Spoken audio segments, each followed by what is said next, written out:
A couple days ago, EA Sports released the title update 9 for FIFA 23 and it made significant changes to the game. This patch brings back the power of an offensive mechanic and also requires you to be more active in defense. Please note that today's video is only going to cover the most important changes and how you can instantly adapt to them, so if you want to see all of the patch notes, check the links in the description. Driven passes were part of the meta in the previous years, but this year they have been so inconsistent. Even if you think like, alright, this is a good opportunity for a driven pass, they might have failed you.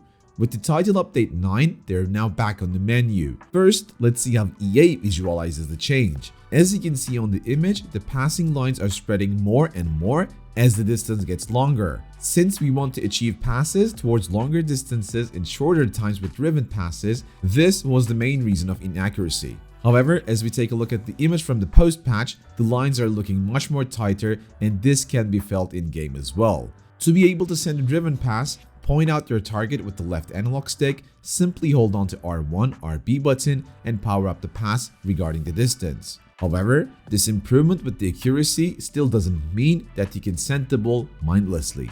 If there is someone defending a passing lane, the pass will be intercepted, so make sure you have a clear straight path between the passer and the receiver before sending a driven pass. Here is how effective driven passes can become after the patch. I want to distribute the ball as fast as I can to other teammates, so I think of the driven pass, and for that, the passing lanes should be clear.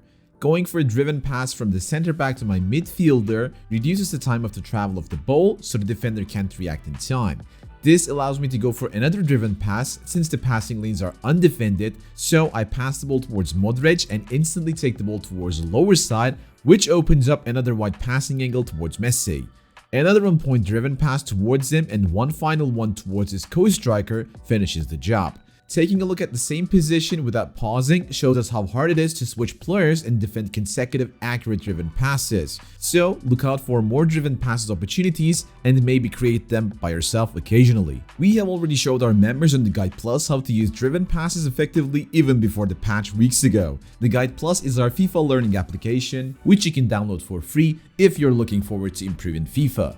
In the Guide Plus, you can find in-depth tutorials, structured courses, and track your progress on the topics you most struggle with. Our interactive quizzes will keep you up to date anytime. So, if you're interested, make sure to check the links in the description and see what the next level learning experience offers by yourself.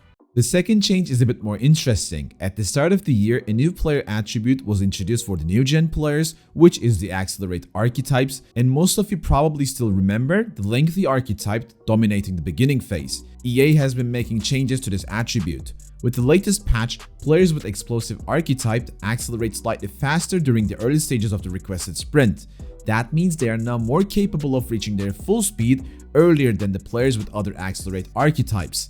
This is how it was before the patch. Explosive players were starting their runs faster than the others even then, however, they were easily caught by the others in a short distance. With this title update, the distance has been slightly increased, as you can see in the second footage. The difference can also be felt in-game. With the knowledge of having explosive players in my hands, I tend to accelerate towards the empty spaces much more because they feel like they're uncatchable in short distances. Here, as I receive the ball with Pele, I instantly realize that he has an explosive archetype, so I know that he will be unstoppable to catch once I start running towards the goal.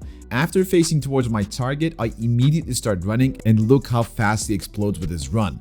As a conclusion to this, if you know you're controlling an explosive player and have open space in front of you, make sure to try exploring it by running. Our last major point is about defending. Auto tackles have been in question for quite a while, and there is something you need to know. Even though defenders are now better able to take control of the ball after intercepting it while jockeying, the range of auto tackles have been reduced. You will notice that even if you're trying to mirror the opponent while jockeying, you might not intercept or get a foot in. This is because of the patch. So there are two things you can do. You can either position yourself perfectly with your jockey right in front of the opponent and then get the ball automatically, or try to get a manual tackle in right when you have the opportunity. Either way, you're gonna have to be more precise and manual with your defending. As we mentioned before, we only had an in-depth look at the most important changes, so if you're curious about what else has changed with the patch, take a look at the full patch notes in the description.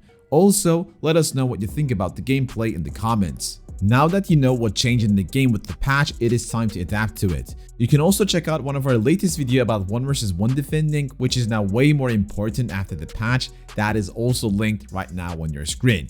Click it now to discover what you might be missing and get one more step ahead. Hope you guys enjoyed this video. Until next one, take care and peace.